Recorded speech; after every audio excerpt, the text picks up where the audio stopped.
Welcome back to our journey of discovery about the god Horus. Last time we looked at the contested origins of Horus's cult and how he became the symbol of a united Egypt. Today, on Ancient Egyptian, we look at the mythological battle for the throne between Horus and Seth.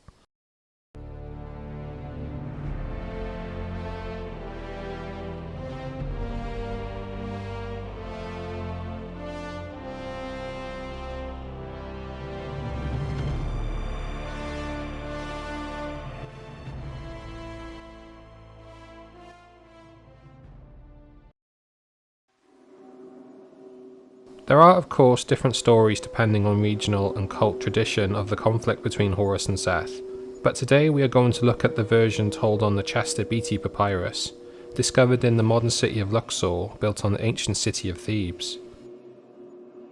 Written in hieratic, a sort of shorthand version of hieroglyphs during the reign of Ramesses V, it was a time of growing instability in Egypt. Around 1149 BCE, the tomb builders of Deir el-Medina went on strike, and Libyan raiders into Egypt became bolder.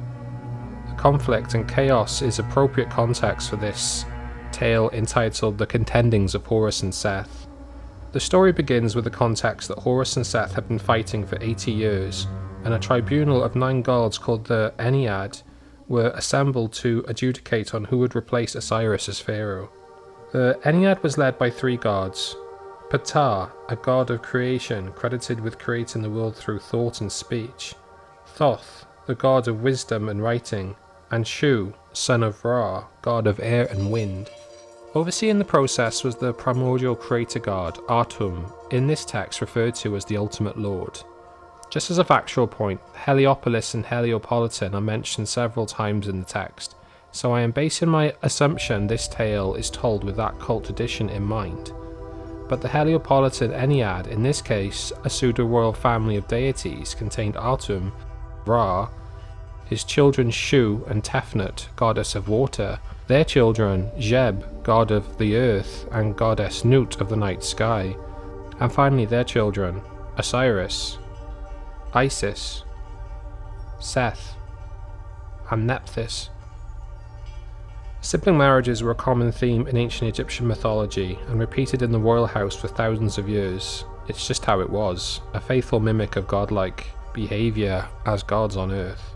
However, as the likes of Seth, Osiris and Isis for different reasons could not sit on the Ennead to pass judgment on Horus and Seth, other gods inevitably sat in. We will meet them later on. What happens next portrays the gods as a stark opposite to the perfectionist tradition of Abrahamic religions. Here we see the ancient Egyptian gods as indecisive, fickle, and dare I say human.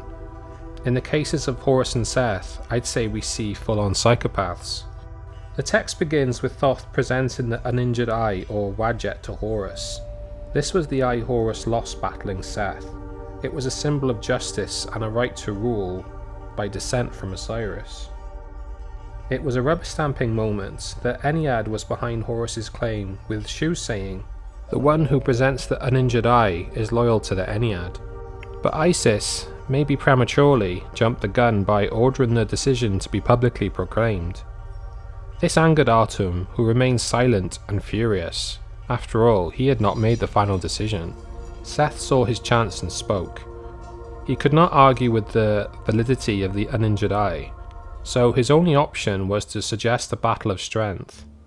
"Have him dismissed outside with me, that I may let you see my hands prevail over his hands in the presence of the Ennead, since there is not known any other methods of dispossessing him."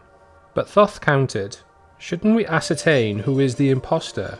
It is while Osiris' son Horus is still living that his office is to be awarded to Seth." Now this throws up an important facet of this story. The prevailing tradition for inheritance of the throne is from father to son. The use of the word impostor suggests Seth is viewed as propagating lies. We will see the use of lies by Seth again a bit later in the video. Ra, or as he is known for good amounts of this text, Pre-Horakti, which means the Ra of the 2 horizons, dissented. He wished to award the throne to Seth. This prompted Horus, a companion of Ra on his solar boat and a god of war, to plead to Atum for a way forward.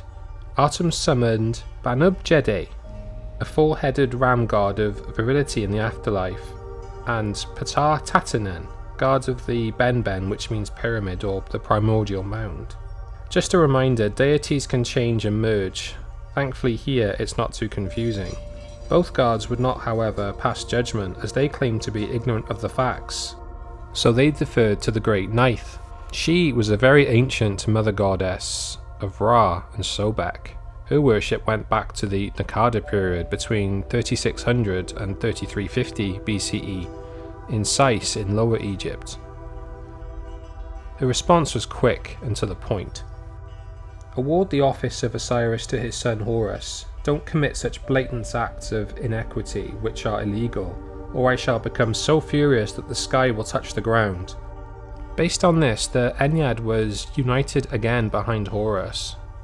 But once again, Atum was displeased. He said to Horus, "You are despicable in your person, and this office is too much for you, you lad, the flavour of whose mouth is still bad." This angered the Ennead, but their ire, led surprisingly by Horus, was directed at Ra. He was slammed by one god saying his shrine was vacant. I'm assuming to a god it's like using the F word. What it means loosely is Ra was out of the gods club and not worthy of worship. The frustration was setting in. Everyone then took a break to cool off, but knowing there would not be a resolution until Atum was in a better mood, his daughter, Hathor, did a Sharon Stone basic instinct move to cheer him up. Yes, it's messed up, but that's how the story goes. Incest riddles ancient Egyptian mythology. Atum then invited Seth and Horus to state their cases.